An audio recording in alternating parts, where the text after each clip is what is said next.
Kay, you're not serious about trying to drive Charity crazy just so you can have Miguel. Simone, why do you think we dumped fish guts all over the girl? I thought you decided not to try to break up Miguel and Charity. Well, I changed my mind. She was this close to being driven over the edge tonight. All she needs is another little push, and she's right on her way to the loony bin. Kay, you're the one who needs to be committed.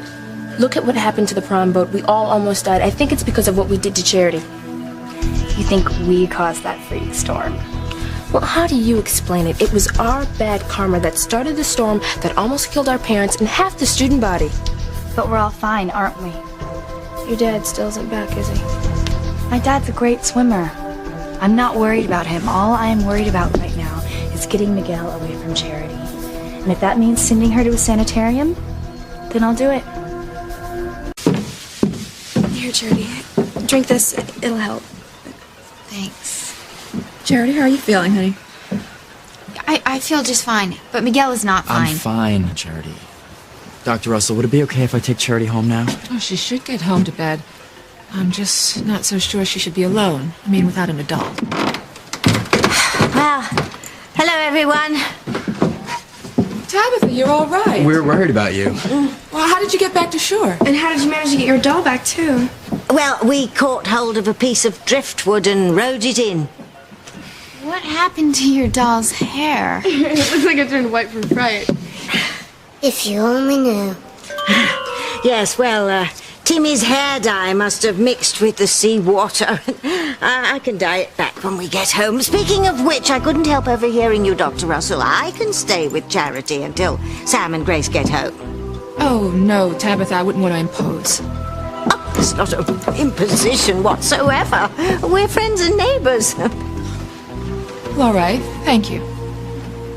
Well, Kay, Simone, Jessica, I want you guys to get home, too. I'm going to go and find Grace. Can I come with you? I mean, I'm just so worried about my dad. And... You girls need to get home into some dry clothes and a hot bath. You've been through a terrible ordeal. I'll let you know if I hear anything about your father. And I want you girls to look out for Charity. We will, Dr. Russell. Make sure that Charity gets everything she deserves.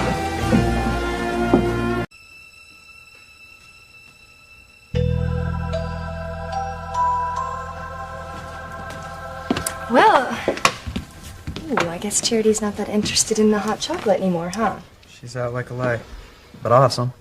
Okay, no problem. Thanks.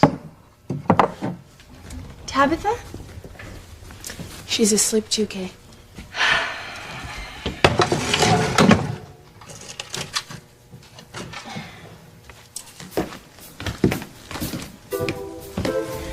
I've decided to make driving Charity crazy my full-time job. Give it a rest. No way. Besides, I have already started thinking of little things that I can do to help push her along. Like what? Like, I'll hide her keys, and then when she goes to look for them, they'll just be out, in plain sight. Or maybe when school starts, I'll go to the computer, the desktop computer, and erase all her homework. And then when she starts to freak out, I'll just point out that it's on the laptop and not on the desktop. She must have just forgotten. Or I can make her clothes reappear and disappear.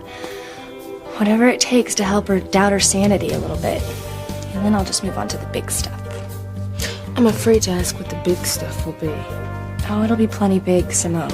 That's all you need to know. Isn't it marvelous, Timmy? That pendant's turning Kay into the biggest bitch in Harmony. Quick, Kay, I need your help with the B&B. You too, Simone. Why? What's wrong? One of the guests let a sink overflow, and now there's water everywhere. Oh, man. Okay, well, come on, Simone. You can help us. Thanks a lot. Well, you can! Hey, I'm telling you, Jess could not need our help at the B&B. There's hardly any water on the floor. Can you see that? You know what she was doing? She was trying to get us away from Miguel and Charity so that they could be alone. Well, I'm not complaining about not having to mop up floors, thank you very much. Whatever. God, my hand will not stop itching. It's really weird. Let me see. Ew, you have a rash, and it's in the shape of that pendant. Oh my god. You're right. That is so weird. You must be allergic to the metal. I guess so. Where's that pendant? And where did Tabitha go? The pendant is not here, Kay. You must have put it in another room. It has to be in the living room, Simone. This is where I left it before we went to the bed and breakfast. Okay, you know what? Now I'm freaking out. Why? Aren't you scared? First, the storm that came out of nowhere, right after we dumped fish guts on Charity's head. Then you picked up the pendant that she was wearing and got a rash on your hand. And now the pendant is missing. I don't like what's going on here. Stop it, Simone. You're just being superstitious. No, I just think it's really weird. And I want it to stop right now. Simone, nothing is gonna stop until I get Miguel, okay? That's the way it is.